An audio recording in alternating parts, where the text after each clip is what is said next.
Hello and welcome दोस्तों, मैं सुमित आपका स्वागत करता हूं बुल इन्वेस्टमेंट में।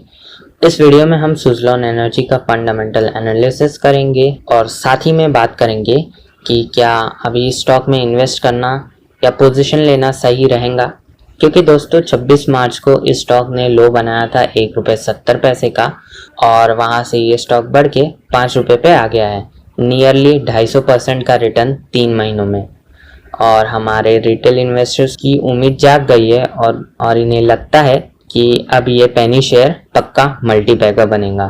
एनालिसिस करके देखते हैं कि ये स्टॉक इन्वेस्टमेंट के लिए सही है या नहीं। So let's begin. सबसे पहले दोस्तों मैं कंपनी का एक आउटलुक बताना चाहूँगा कि कंपनी करती क्या है और बिजनेस मॉडल क्या है कंपनी का। तो सुज़लॉन एशिया की सबसे बड़ी विंड एनर्जी प्रोड्यूसर कंपनी है। सुज़लॉन विंड मिल से एनर्जी प्रोड्यूस करके अपने कस्टमर्स को सेल करता है। एक टाइम था जब सुज़लॉन वर्ल्ड की 5th लार्जेस्ट और एशिया की सबसे बड़ी ग्रीन एनर्जी प्रोड्यूसर कंपनी थी, बट सिचुएशन अभी चेंज हो गई है मैनेजमेंट के ओवर एम्बिशन की वजह से। जब सुज़लॉन एशिया की सबसे बड़ी कंपनी थी तो इनके मैनेजमेंट का मानना था कि हम दुनिया की सबसे बड़ी कंपनी बनाएंगे।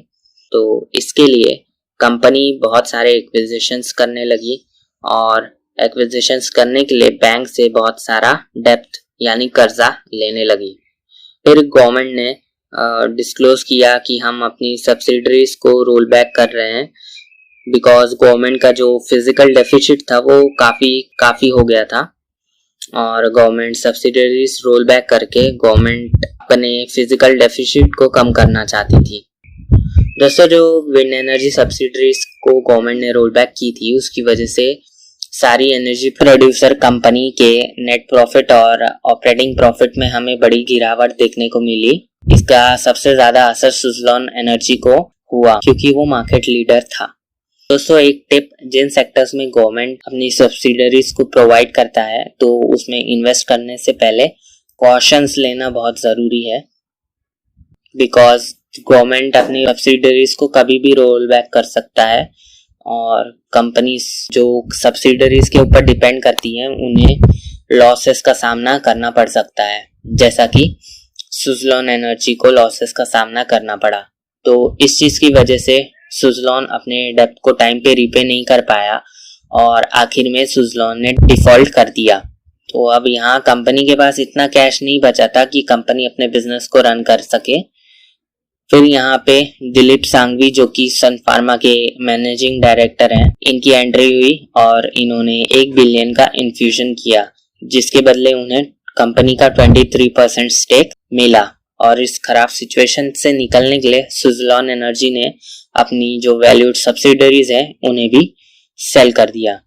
फिर यहाँ से कुछ टाइम सही से बीत रहा था, बट फिर जो डेब्ट का बर्डन था वो बढ़ता चला गया और कंपनी के पास कैश कम होते चला गया, जिसकी वजह से अब कंपनी के पास इतना कैश नहीं था जिससे वो अपने रुके हुए प्रोजेक्ट्स को फिर से शुरू कर पाए और कंपनी की कंडीशन खराब होने लगी। लेकिन दोस्तों अभी ट्विस्ट बाकी है। कंपनी में टर्न अराउंड आया है जो कि है रिस्ट्रक्चर प्लान। इसकी वजह से कंपनी कैसे वापस खड़ी होंगी इसके बारे में बात करेंगे, बट भी कंपनी के प्राइस चार्ट और फाइनेंशियल स्टेटमेंट को देखते हैं तो स्टॉक ने हाई बनाया है ₹6.05 का और लो बनाया है ₹1.70 का। तो ट्रेंड अभी हमें बुलिश देखने को मिल सकता है। और एक साल में रिटर्न की बात करें तो एक साल में सुज़लॉन एनर्जी ने 16.48% का रिटर्न दिया है। लेफ्ट हैंड साइड पे इन्वेस्टमेंट चेकलिस्ट को भी देख लेते हैं। तो इंट्रिंसिक वैल्यू, क्योंकि कंपनी काफी टाइम से लॉसेस सफर कर रही है तो हमारे पास इतना रिलायबल डेटा नहीं है कि कंपनी के इंट्रिंसिक वैल्यू को डिफाइन कर पाए। Return versus FD rates, company अच्छा रिटर्न नहीं प्रोवाइड कर रही है एज कंपेयर टू बैंक के FD rates. Dividend return, stock doesn't offer attractive dividend. हालांकि मैं डिविडेंड को नहीं देखता हूँ, dividend is just cherry on a cake. Entry point, not in overbought zone. तो स्टॉक में अभी एंट्री करने का सही टाइम है, हालांकि ये एक शॉर्ट टर्म व्यू से है। Red flag found, ASM list. ASM list मैंने आपको अपनी लास्ट वीडियो में भी बताया था। एएसएम लिस्ट का मतलब, एएसएम लिस्ट को सेबी ने इंट्रोड्यूस किया था और ये दिखाता है कि प्राइस मैनिपुलेशन इस स्टॉक में ज्यादा है, तो इसलिए सेबी इस स्टॉक को क्लोजली वॉच करता है। अब फाइनेंशियल स्टेटमेंट को भी देख लेते हैं और इससे हमें ये पता चलेगा कि कंपनी का कैसा परफॉर्मेंस पास के कुछ सालों में रहा है। तो 2016 और 2017 में कंपनी का अच्छा परफॉर्मेंस देखने को मिला है।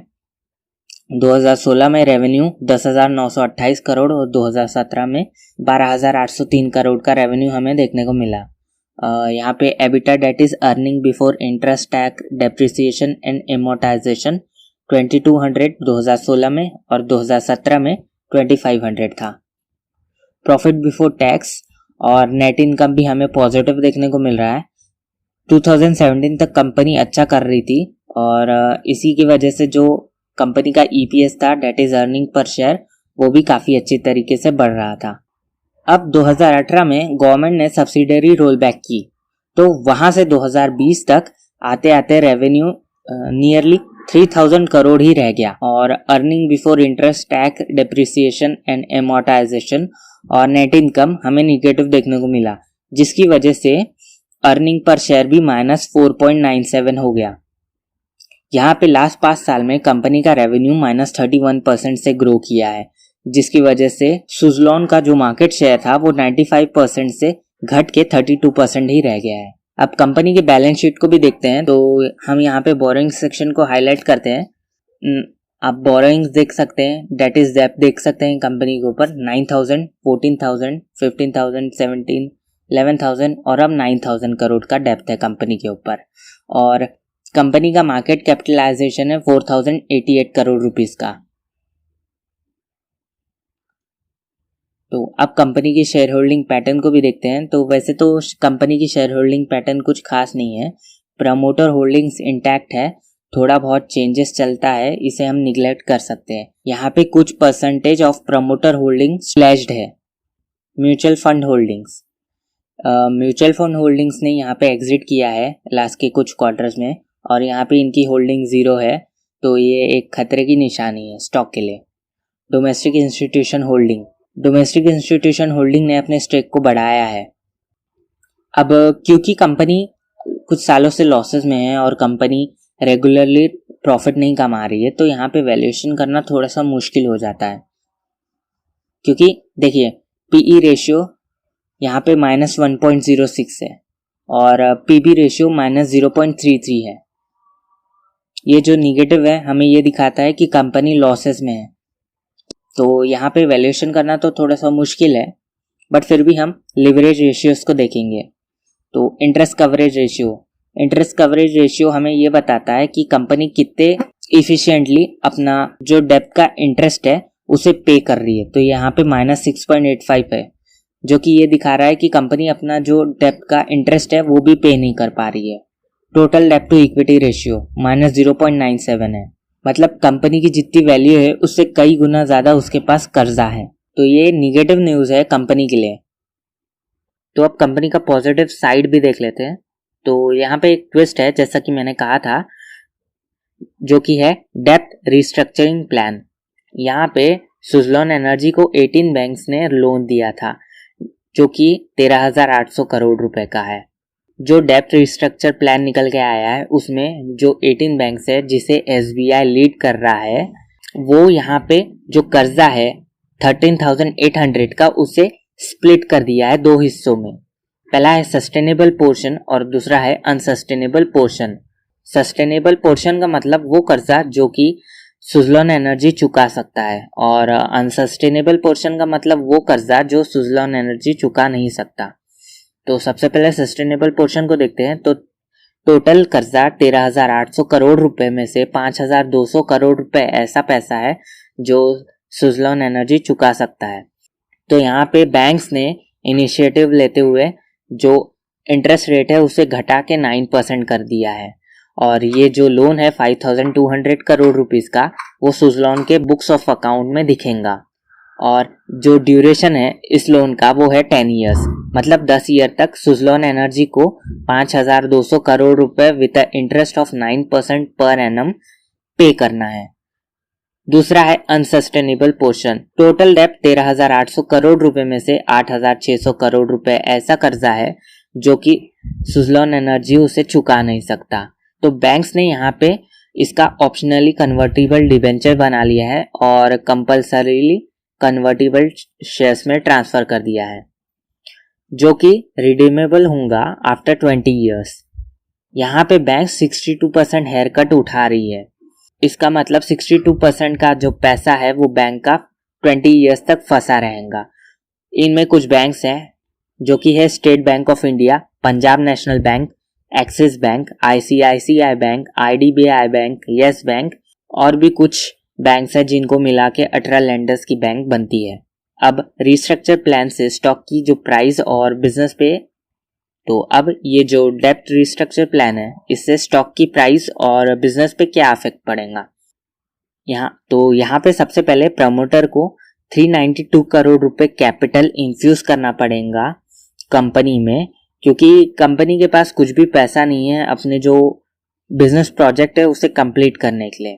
तो यहाँ पे जब कैश इन्फ्यूज होगा, बिजनेस प्रोजेक्ट्स शुरू होंगे, उसके वजह से जो कैश फ्लो है कंपनी का वो स्टेबल हो जाएगा, क्योंकि पहले जो कैश का मेजर पोर्शन था वो इंटरेस्ट को पे करने में जाता था और अब जो इंटरेस्ट लो हो गया है उसकी वजह से कैश ज्यादा बचेगा और कंपनी ज्यादा से ज्यादा प्रोजेक्ट्स को कर पाएंगी, जिसके वजह से कंपनी का नेट प्रॉफिट बढ़ेगा। नेट प्रॉफिट बढ़ने की वजह से कंपनी का जो अर्निंग पर शेयर है वो बढ़ेगा और कंपनी की स्टॉक की प्राइस बढ़ेगी। वैसे तो कंपनी फेल हो चुकी है, बट ये लास्ट चांस है कंपनी के लिए। अगर कंपनी रिकवर करती है तो ठीक है, नहीं तो कंपनी को बैंक्स NCLT लेके जाएंगी, जो कि बैंक्स को बहुत महंगा पड़ेगा।